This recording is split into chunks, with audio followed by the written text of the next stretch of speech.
গরিব মানুষগুলো আমি বিচার পাবো না, কারণ যে অন্যায় করতে সেখানেও পয়সা পাবে, কারণ আমরা অপরাধ করলে আমরা। আর কত এই এক ডায়লগ শুনবো রে বাবা, এক ডায়লগ শুনতে শুনতে ক্লান্ত। দেখতে পাচ্ছেন হিটু শেখের ছেলে কীভাবে চিল্লাচ্ছে দেখুন, যে বলছে আমরা কোনো অন্যায় করিনি, আমরা বাড়ি ছিলাম। মাগুরার শিশু আসিয়া ধর্ষণকারী হিটু শেখের মা আবারও আদালতে তার ছেলেকে দেখতে গেলেন। এমনকি আইনজীবীরা হিটু শেখের মাকে আদালতে নাকি ঢুকতে দেন না। ইতিমধ্যে হিটু শেখের মা নাকি বাইরে আড়াল থেকে তার ছেলেকে দেখলো। সে নাকি গাড়িতে ওঠার আগে হিটু শেখ বারবার চিৎকার করে বলছে তারা নাকি কোনো রকম অন্যায় করেনি। যেই দিন নাকি আসিয়ার মৃত্যু হয় সেই দিন নাকি হিটু শেখ 10টার মধ্যে কাজে যায় তার সহ পরিবারকে নিয়ে। ইতিমধ্যে নাকি আসিয়ার মৃত্যু হয়েছিল 11টায়। তো বন্ধু, কিভাবে আসিয়ার মৃত্যু হয় তো চলুন সরাসরি সেই ভিডিওতে চলে যাই। একটু জানবো আপনার কাছ থেকে, আজকে তো হিটু শেখকে আপনার ছেলে এবং নাতিদের এবং ছেলের বউকে কোর্টে উঠানো হয়েছে। জি, কি দেখলেন? তার সাথে কথা হয়েছে ছেলের সাথে? তার সাথে আমার সাথে কথা হয়নি, আমি এমনি একটু দাঁড়াই দেখলাম। দেখার পরে আমার হলো পুলিশই খেদাই দিল যে চাষি আর এখনই দেখা যাবে না পরে, তাই বলে আমার খেদাই দিল। আমার মনিরা ডাক সাথী সাথী কান্তি কান্তি আমার মনিরা গাড়িতে উঠে চলে গেছে। আমার মনিরা কাছে আমরা নির্দোষী, আমার বিটার ভরে ধরেন। আমার পুতা ছেলে কাছে আমার বৌরি ধরলে সব কিছু পাওয়া যাবে। আমার ছেলে বলতেছে যে আমার বিটার ভরে ধরলি পরে সব খবর হবে, আমরা হলো নির্দোষী, আমরা কিছু করিনি, আমরা বাড়িতে 9টায় কাজে চলে গেছি, আর এই কাজ হয়েছে 11টায়। না কে কী ডাক করলে না করলে এটা আমরা জানতে পারিনি। আমরা জানি না, খবর শুনে তাই আমরা কাজের সাইডেতে দৌড়ে দৌড়ে আইছি। তারপরে তার কিছু বলার কায়দা নেই। আপনাদের পক্ষের আইনজীবী কি কয়, উকিল কি কয়? উকিলি বলতেছে সব কিছুই, যে উকিলি ধরতেছে যাবি না তা ঢাকার হাইকোর্ট করার পরে যে এই বিচার আচার হওয়ার পরে তারপরে ঢাকা হাইকোর্ট করতে বলেছে। বিচার আচার হবে তো, বিচার আচারে যা হয় সেই ফেরত দেয়। যদি তাদের জেল হয়, ফাঁস হোক, যে কয়দিনকে জেলে দিক আর সাজা খাটুক সেই কয়দিন হলি পরে তারপরে ঢাকা হাইকোর্ট করতে গেছে। হাইকোর্টে? জি, হাইকোর্টে জামিন ধরতে গেছে রবিবারের।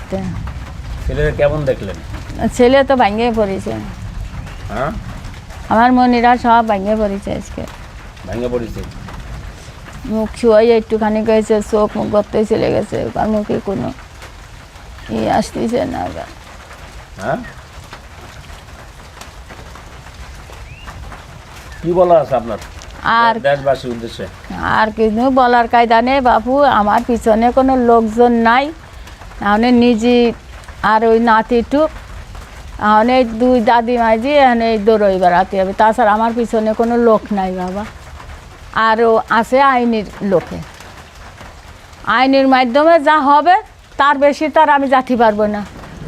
আর উকিল দাঁড়াইছে, সরকারি উকিল দাঁড়াইছে, সেও পড়লো তো ঠিক আছে, তোমরাও করে সোনালি পর্যন্ত অপেক্ষা করো, আর বিচার আচার হোক, তারপরে যা করতে বলবানে পরে যে ঢাকায় হাইকোর্ট করে মানে এই যে ঢাকা হাইকোর্ট করে আসলেই পারে যাই সাইডে যাবেন দলি। আর যদি আল্লাহ ছেলে বলতেছে যে আমরা এগুলো আমরা কেউ দোষী না না বলতেছে, এবং এই কথাগুলো আগেও বলে না, এখন বলতেছে, এবং বলতেছে যে আজকে বলতেছে আজকে মানে 4-5 দিন হচ্ছে, 4-5 দিন ভরে ওই ওই বলতেছে ওইটা এখানে পাইনি। আগে বললো না কেন? ওকে তো কিছু পাই নাই, আগে তো ওরা বুঝতে পারছিল না, বুঝতে পারিনি ওরা যে ওদের ফাঁসি হয়ে যাবে। হ্যাঁ, গাছে ফাঁসি দেবে এটা তো ওরা বুঝতে পারছিল না। এই বুঝার কারণে আজকে এই কয়দিন এরকম চললে এখন ওরা মুখ খুলিয়ে দিয়েছে। ওরা তো মারটার বলছে আমাদেরকে রিমান্ডে নিয়ে মারছে, তারপর আমরা বলছি। হ্যাঁ, ডিমান্ডে নেছে তো 4 বার বিটার, এই ডিমান্ডে নেওয়ার পরেই একটু হয়েছে। আবার আমার মনেরই কারেন্টের শর্ট পর্যন্ত উঠেছে, কারেন্টের শর্ট উঠেছে, আবার এই সুই ফুটো করে এর মধ্যে ঝালের গুঁড়োও দিয়েছে ডিমান্ডে। আমার মনিরা কম কষ্ট করিনি, আর আমার মনিরা কী করতেছে আমি তাকাই, আমি সহ্য করতে পারতেছি নেও কার্তিক। আমি তো ঘুরিয়ে বেড়াচ্ছি বাবু, আমি তো ঘুরিয়ে বেড়াচ্ছি, দেখতেছি যে আমি ঘুরিয়ে বেড়াচ্ছি, আমার মধ্যে কিছু নাই। আমার বুক সবসময় জ্বলিয়ে পুড়িয়ে ছায়ে যাচ্ছে, আমি রাত্রি ঘুমোতে পারি না ওই টেনশনে। শেষ বয়সে এসে এত কষ্ট আপনার? আমি আজকে আমি শুয়ে বসে থাকবো, মনির আয় করবি, খাতে দিবি, যা জুটে তাই খাবো আল্লাহর নাম নিয়ে বিসমিল্লাহ বলে। আর সেটাও তো আমার নেই। আর 2টা মাস এসে আমার দাদি কেউ ডাকে না, মা কেউ তো ডাকে না। আমার মনের কষ্ট এইটুক যে আমার মনিকে তো আমি সামনে করে ভাত খাতে পারতেছি না, মনিকার আমি এক মুঠ ভাত আমি নিজে খাওয়াতে পারতেছি না। আমার কষ্টের ভাগে আমি আল্লাহর কাছে চাইয়া আসছিলাম, তাই আমি করতে চাই। এই 50 বছর ওর বাবা মরে আছে, এখন দুনিয়ার পর আমার থাকতেও কেউ নাই। আমি এখন আল্লাহর কাছে আমি একাই আছি। নাই আমি আমার বাড়ি থাকতে, ঘর থাকতে, আজকে আমি মানুষের দূরে থাকবো, কার মানুষের কথা শুনবো না। আজকে আমার খেতে দিলি আমার আবার নামে যেতে হবে না, নামে যেতে হবে না। বৃষ্টি হয়ে যাচ্ছে, ওদের বৃষ্টি তো আছে, নামে যাতে গেলেই তো আমার নামে যাওয়া লাগবে না। আবার কার দুয়ারে যাব, কার কাছে আবার একটু জায়গা চাবো। আমার তো ঘরের ব্যবস্থা একটু করে দিলি আমি একটু মাথাটা দিতে পারতাম, নিশ্চিন্তায় থাকতেই পারতাম। এই লোক কথা বলি, আর কোনো কথা আর করতে পারতেছি না, আর কথা শেষ হয়ে গেছে। তারপরে নিয়ে সব হসপিটালে চলে গেছে। আমার বিটার বউ গেছে, ওই বাড়ির এক মুরব্বী গেছে। যাই হোক তাকে হাসপাতালে ভর্তি টর্তি করে তারপরে তার মারে খবর দিয়ে আইছে। তারপরে তার বিটার বউ জানে, হামিদার জানে সব কিছু। হামিদার বোন ছিল বাসায়, আর কেউ ছিলাম না আমরা বাসায়। কেউ ছিলেন না? না, আমরা কেউ বাসায় ছিলাম না, খালি হামিদার বোন ছিল। আমি খানা ভাত রান্না করে খাওয়াই দিয়ে তাই আমি বাড়িতে গেছি, ভালো তা দেখে গেছি আমি কারেন্ট বিল দিতে। তারপরেতে আমি বাড়ি আসার সময় আমি শুনলাম যে এই ঘটনা। তা আমি বাড়ি আসি আর কাউকে পাইনি, আমি একাই ছিলাম বাড়ি। তারপর পরে আধা ঘন্টা পর পরেই মনে করা যে পুলিশ আসে গেছিল। আসার সাথে সাথে আমার ছেলেরে ধরে দিছি, আমার হিটু শেখেরে দিয়ে দিছি আগেই। বৃহস্পতিবারে, শুক্রবারে সকালবেলা শুক্রবার চলে গেছে, বৃহস্পতিবারে দিলাম। শুক্রবারে 8টার দিক আমার রাতুল সজীবির দিছি। আর শুক্রবারের দিন যে রাত 12টার সময় তখন আমার বিঠার বরে আমি দিয়ে দিছি দরিয়া। ছেলের বরে? হ্যাঁ।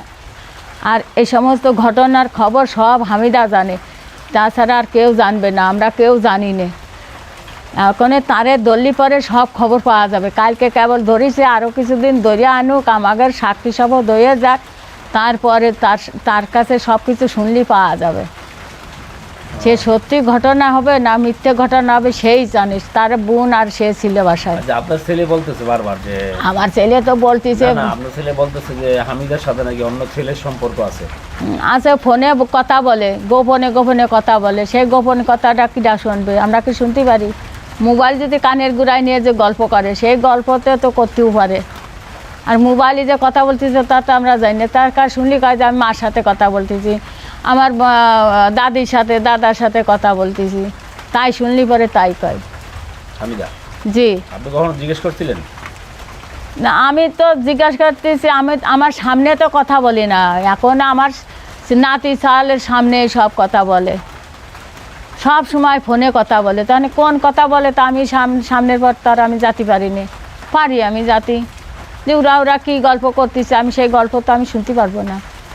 আপনার ছেলে এই কথাটা কেন বললো? আমার ছেলে দেখিছে কথা বলতে। আপনার নাতিও বলছে? হ্যাঁ। আমার বউকে ধরো। হ্যাঁ, সেও বলতেছে যে আমার বউকে ধরলে সব খবর পাওয়া যাবে। আমরা বাড়ি ছিলাম না, আমরা সবাই কাজে চলে গেছিলাম, খালি ছিল ও আর ওর বোন ছিল। আমিও তাই করছি যে তার বোন আর তার ওরাই 2 বোনই ছিল।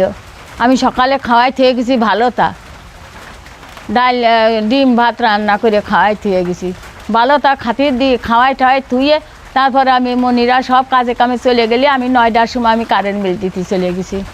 যে সমস্ত ঘটনা তার আমি জানি না। সে মনিও ভাত খাইলে, হাইটে গেল ঘরে, মনি হাত দিল, মনি ভাত খাইলো ডিম দিয়ে।